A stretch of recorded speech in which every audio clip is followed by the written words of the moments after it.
Yeah, it's another Reaction Thursday for you guys today. Today, we are going over how to beat press coverage as a wide receiver. This is for my receivers, tight ends, slots. Anybody that's going to be out there on the outside really got to beat a D-back, a corner, a safety, a linebacker, anybody that they got to beat. So this is very important because we got to understand, like, especially with the game spreading out and the game being more wide open, this is actually a reality for all of us. Like, this is a thing that we have to learn. This is a real skill. I see a lot of dudes, they come to a line of scrimmage and they're trying to beat press coverage and they have no clue what they're doing, or they're doing what they see on TV. They see Tyreek Hill and they see these dudes come off the line and they're not really using their hands. They're doing hesitation moves, and that's fine and dandy until you get jammed. Like, that stuff looks cute until you get jammed. Like, you can't do that when you're getting jammed. So let's learn how to get off a jam. I see a lot of people always talk about it too, like they struggle with it. This is a real issue. And first and foremost, we have to understand how the DB is trying to play us. So there's really three ways in how the DB is going to play us. I can rewind this a little bit further so you guys can see how they're lined up, how Kool-Aid's lined up, Kool-Aid McKinstry, for all them Bama fans out there who's wondering who's that guy's playing corner. So there's really three ways how a D-back's going to line up on you. Right here, Kool-Aid McKinstry has straight up. That's probably the most popular. A lot of times, especially in one-on-one drills or even in a one-on-one scenario, if the DB feels like he's like that, he's probably just going to play you head up. And that's probably the most popular thing you're going to see. Nothing's wrong with that, but at the same time, you have to understand, like, okay, when he's head up, he kind of gives you a two-way go. You just have to learn how to beat the jam. So, and that's probably the most popular. The second most popular is probably inside leverage. Inside leverage is very important, especially when a DB is like near the sideline, or a DB is like press on a line, like on a goal line or something. They want to make sure that this is the second most popular. They want to make sure that you're not getting inside at all, because it doesn't benefit them if you come across field and they don't have that extra protection. So with you as a receiver or tight end or slot, you knowing this, you have to understand, like, okay, I'm going to have to really stack him once I get off this jam, because he doesn't want me to come inside at all. He doesn't have no help on the inside. That's why he's not letting me go inside at all. And this is probably the second most popular. And the third most popular is definitely outside leverage. You won't really see this much unless, like, you're on a goal line. You might be in like trips bunch or something, and the guy will play outside leverage because he's like, okay, I don't want him to get outside. I don't want them to catch a fade, or I don't want them to catch some type of pick route where I have to, like, I'm gonna just chase him and somebody's gonna end up on the outside. So a lot of times outside leverage is, you're not really going to see that much, but if you do see it, don't freak out. And he's giving you the inside, so you got to be smart as a receiver as well. I don't have this part written down, but a lot of times take what you're given. So if somebody's giving you that leverage, like let's say somebody's giving you that, they're playing inside leverage on you and they're giving you the outside, take the outside to go back. If you got to run a post, just take the outside to go back inside. Take the outside, let him jam you, stack him, and go back inside. Don't make it more complicated. Like, a lot of times, me personally, I was a dude that like made it more complicated. I was just like, I'm trying to get straight to the money. Like, I'm not going to take what they're giving me. So I was a big receiver. I played big, so I was really physical with DBs. I would grab a DB and throw him. Like, I was that type of person. And sometimes it worked, sometimes it didn't. But a lot of DBs exposed their chest, but that's a whole nother video. And second, we have to understand how the DB is going to jam us. So this is very important because a lot of DBs, some DBs get real physical at the line of scrimmage, and some DBs are pretty patient. Like Darrelle Revis is one like that. Like, he's not gonna, back in the day, in his heyday, he wasn't real physical at the line. He wasn't jamming you so you wasn't getting off the line, unless he really thought you was candy like that. But with a lot of the great receivers, he was just like, he was patient with his jam. He'll wait till you get off the line, then he'll stick that pole out there. He'll jam you, and try to control you where you're going. And that's probably the best aspect. But also, as a receiver, we can't let that deter us. So when you're coming off the line, this guy's looking physical, like Kool-Aid McKinstry right here. He's looking like, if I could rewind this a little further, it would help. I just don't want to go too far back into the previous play. Okay, this is perfect. So as his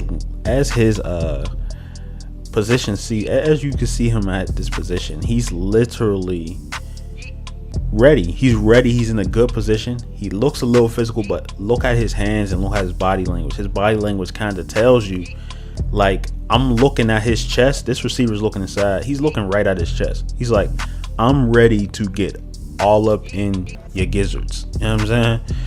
Jelly chested. He knows this guy's jelly chested. Sorry, Christian Lewis, but I mean, it is what it is after I play this part of the video. And a lot of times we have to not expose our chest. That is, like, please, like, stop doing this. So I'm gonna play the clip and you guys see what he did wrong. He comes off the line. He's not physical with him. He's waiting. He's just like, dude, okay, I'm gonna just throw you to the ground, because he let him get straight to the chest. And we don't want to see, like, I don't like when DBs do this to corners. And I played DB before, like in high school.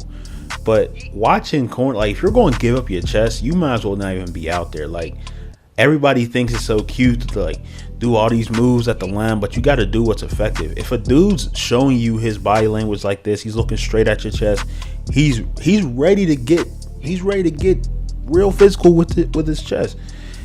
So you got to understand, like, you got to come off low and hard. You cannot give up your chest so easily.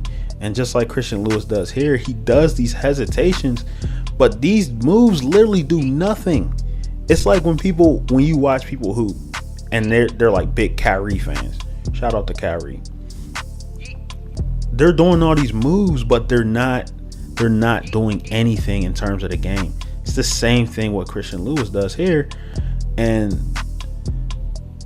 the thing is, he gets grabbed and dudes just throws him to the ground. He has all leverage. He was in full control. You let somebody get to your chest, they're in full control, bro. Like, and that's not what we want, especially as a receiver, slot, any type of position. So look, he literally does that move. He lets him get all the way in his chest. Dude's he's like, all right, I'm throwing you to the ground. This play's over.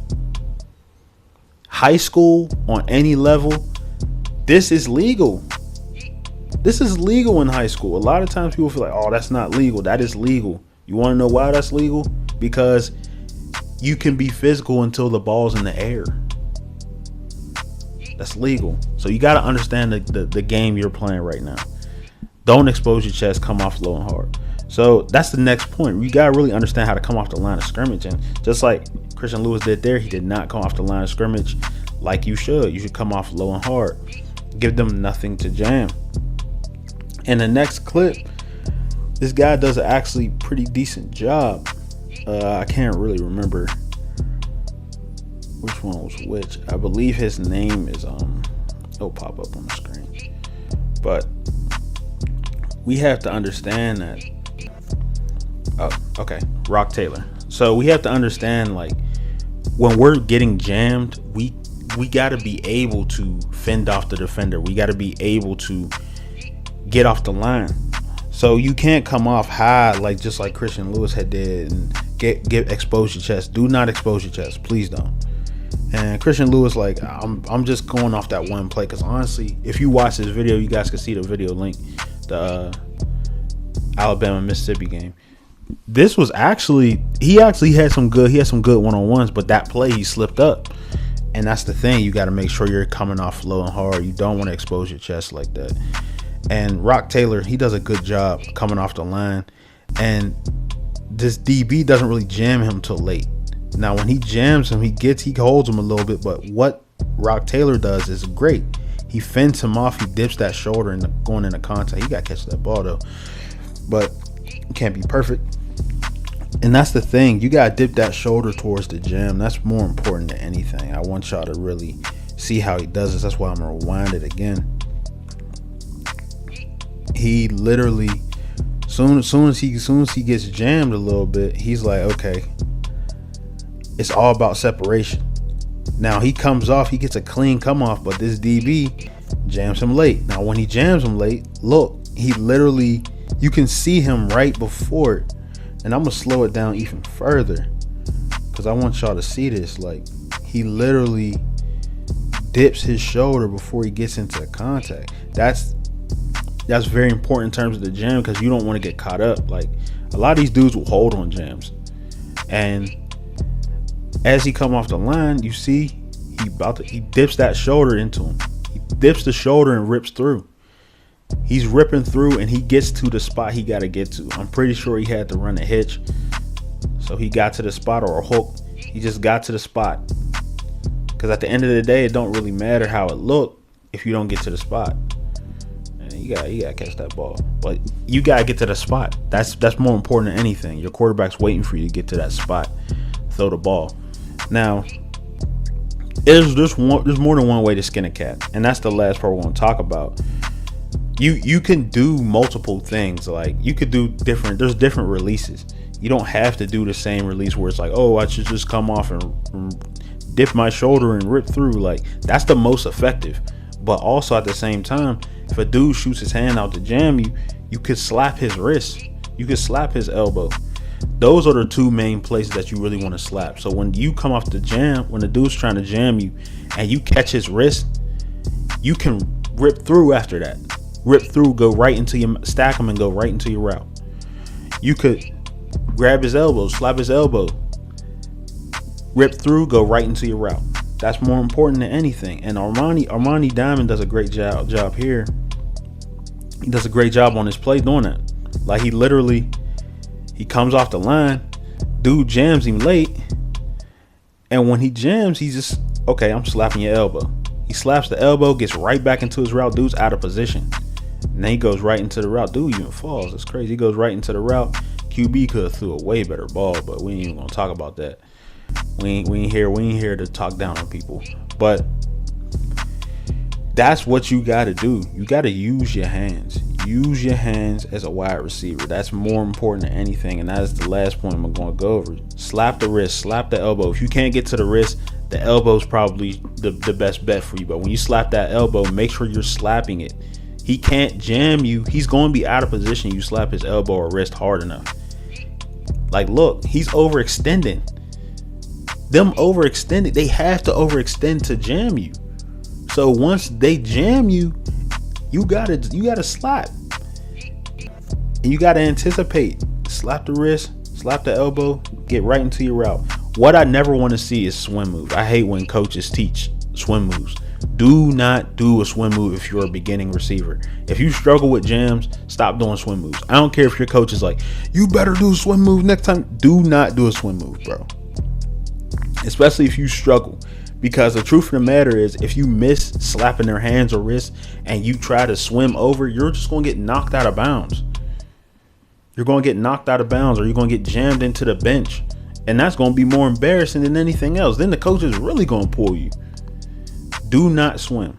You want to make sure, especially as a beginner or even as an experienced receiver, like I don't advise swimming unless like you're ultra comfortable with it and you're really good at it.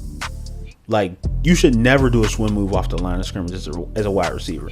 Always rip through. So when you're slapping the wrist or you're slapping the elbows, dip that shoulder, rip through, get right back into your route. Stack them, get right back into your route. So let's get into it. These are the 4 things we just went over. Understand how the DB is playing you. Understand inside leverage. Understand outside leverage. Understand them playing straight up. And also, you got to understand how the DB is going to jam you. Some DBs wait. Some DBs are trying to get right to it early. Read their body language. They're looking right at your chest, and they're like waiting. They're waiting to jam you. Make sure you're coming off low and hard so that you can't get jammed right in your chest so they can't control you. And use your hands, man. Slap that wrist. Slap them elbows. Dip and rip through with that shoulder. Peace. Check this video out on the screen if you want to be mean on that green, or real on that field, or extort on that court. The No Baller Left Behind Act supports this video. You feel me?